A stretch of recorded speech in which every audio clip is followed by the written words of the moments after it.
Ivan ने Firebird को पकड़ लिया था, तभी फायरबर्ड की आंख खुलती है और खुद को जंजीरों में पाकर उसकी आंख से आंसू निकल जाता है। ये देखकर इवान को दया आ जाती है और इवान फायरबर्ड को आजाद कर देता है। इसके बाद फायरबर्ड अपने पंख फैलाकर यहाँ से उड़ जाता है और जाते जाते इवान को अपना एक पंख देता है जो काफी ग्लो कर रहा था। इवान की इस हरकत पर फोल बोलता है, अब किंग तुम्हें फांसी पर लटका देगा।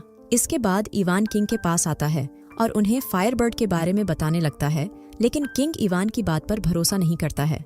इवान सभी को फायरबर्ड का पंख भी दिखाता है, लेकिन इसका कोई फायदा नहीं था। इसके बाद किंग इवान को मौत की सजा देने ही वाला था कि तभी यहाँ पर फायरबर्ड आ जाता है, जिसे देखकर सभी लोगों को और किंग को इवान की बात पर भरोसा हो जाता है और किंग इवान को आजाद करके प्रमोशन भी दे देता है।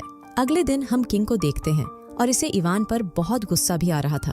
तभी किंग के असिस्टेंट को एक और आइडिया आता है और ये किंग से बोलता है कि हमें इवान को माउंटेन की एक बहुत सुंदर प्रिंसेस को लाने के लिए भेजना चाहिए। इवान उस प्रिंसेस को नहीं ला पाएगा और हम उसे मौत की सजा दे सकते हैं, लेकिन अगर इवान प्रिंसेस को ले आता है तो आप प्रिंसेस से शादी कर सकते हो। अगले दिन इवान फोल के साथ प्रिंसेस को लेने के लिए निकल जाता है और ये दोनों बहुत जल्दी माउंटेन पर पहुंच जाते हैं जहां पर वो प्रिंसेस रहती थी। यहाँ पर इवान देखता है कि पैलेस के अंदर जाने के लिए इन्हें एक बर्फ से बने गेट को खोलना होगा। तभी फायरबर्ड का पंख यहाँ पर आता है और उस गेट में घुस जाता है और कुछ ही देर में गेट खुल जाता है।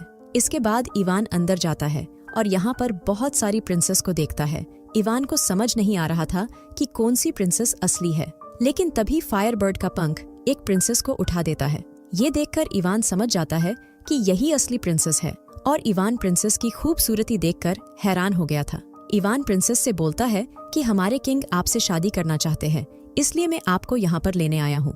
तो प्रिंसेस बोलती है, इस दुनिया में मेरे लायक कोई नहीं जिससे मैं शादी कर सकूं, और ये बोलकर प्रिंसेस माउंटेन से नीचे कूद जाती है। प्रिंसेस को बचाने के लिए इवान भी नीचे कूद जाता है, लेकिन इन दोनों को फोल बचा लेता है और इन्हें नीचे ले आता है। यहाँ पर हम देखते हैं कि अब इवान प्रिंसेस को पसंद करने लगा है क्योंकि प्रिंसेस बहुत सुंदर थी। फोल इवान को समझाता है कि तुम्हें दूसरी लड़की मिल जाएगी, क्योंकि अगर ये बात किंग को पता चली तो वो तुम्हें मार देगा, और इनकी सारी बातें प्रिंसेस भी सुन लेती है।